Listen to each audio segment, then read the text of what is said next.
Hello, and welcome to Pro Trader Strategies Market Commentary for Wednesday, March the 23rd. My name's Eric Wilkinson. Some of you may recognize me as the Wolfman from CNBC, Fox Business, or even the Wall Street Journal, where I've commented on everything from economic to geopolitical and market analysis. Please keep in mind that everything that we talk about in these market commentaries is not a solicitation to buy or sell any securities or strategies. At the end of the day, we're here to teach you some different strategies that you can implement into your own portfolios, but please do that in your own way. The reason why I can't give you a recommendation on a particular stock or strategy is because I don't know your risk parameters. I don't know what's in your portfolios. Therefore, what I'm doing could be counterintuitive to what you are already doing. Having that out of the way, let's get this on. Not very much economic data today other than new home sales came in line with the expectations. Crude oil inventories up about 9.4 million barrels, which is much higher than what was expected by about 7 million barrels. As you can see here, crude oil is coming off quite a bit, and I can easily see it testing or covering, I should say, this gap right between 309 area. So look for that to happen probably either today or tomorrow. I mean, like I've said it many times, there's a glut of oil out there. I can easily see this wanting to trade back down into the 30s and be there for quite some time. The overall market is not looking that robust, so the crude oil is probably going to suffer for that. I just don't see a whole lot of manufacturers and or consumers consuming this product. So I think that we're going to see a wane in this until it gets back down pretty low. Now, a couple of things going on today and yesterday. As you can see here, NASDAQ giving up all of yesterday's gain.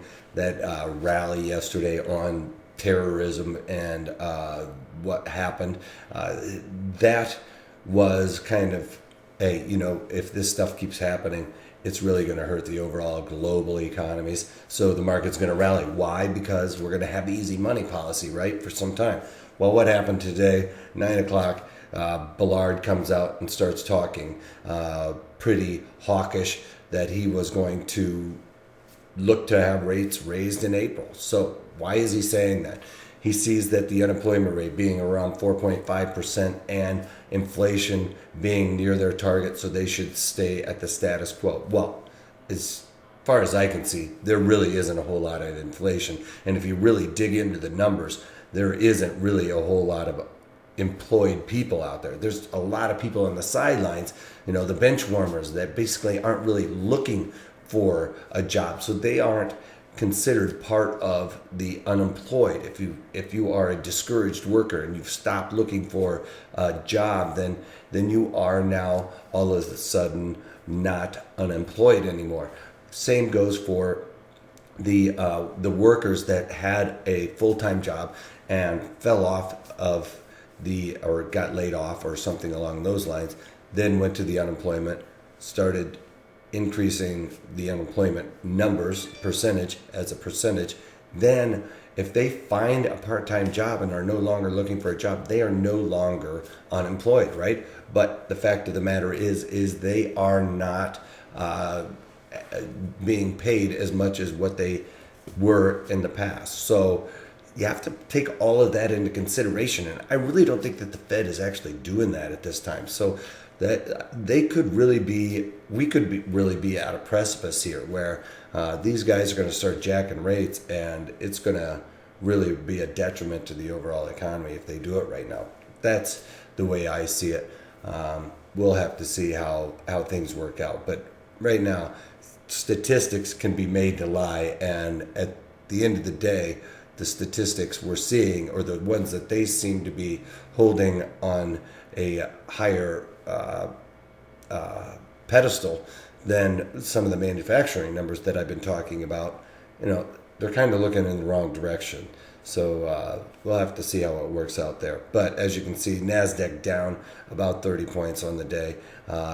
E-mini S&Ps /ES down about 7 points on the day, giving up yesterday's gains.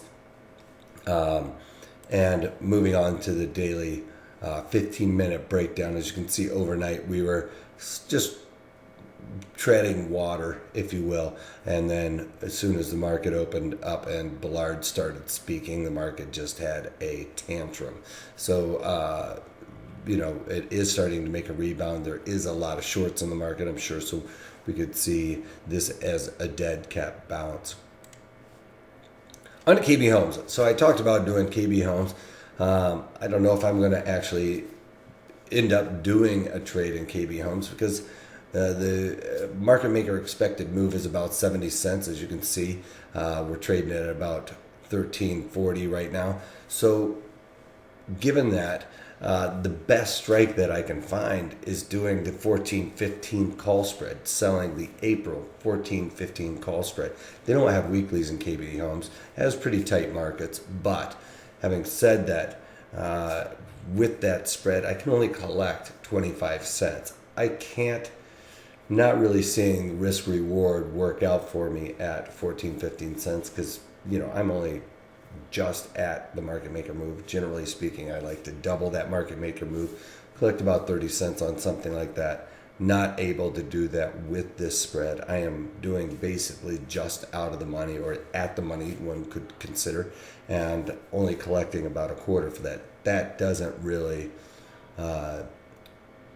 make me very excited to do that trade.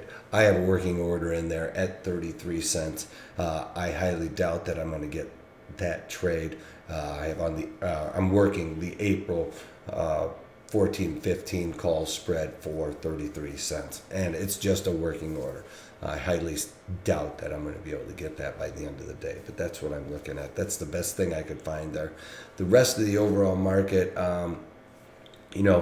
with this low implied volatility, I don't want to add a whole lot more of the debit spreads, and all of the ones that have high implied volatility, I'm going to kind of save for this webinar. So that we're going to be doing the strata with defined risk to the upside. So that is making it IRA acceptable by the rules of the IRA not being able to have a naked short call in there. So we'll be defining that so there's no absolutely risk to the upside. Our only risk is to the downside, but it's going to be a market neutral to bearish type of trade. So check that out. Go to protraderstrategies.com, sign up for that.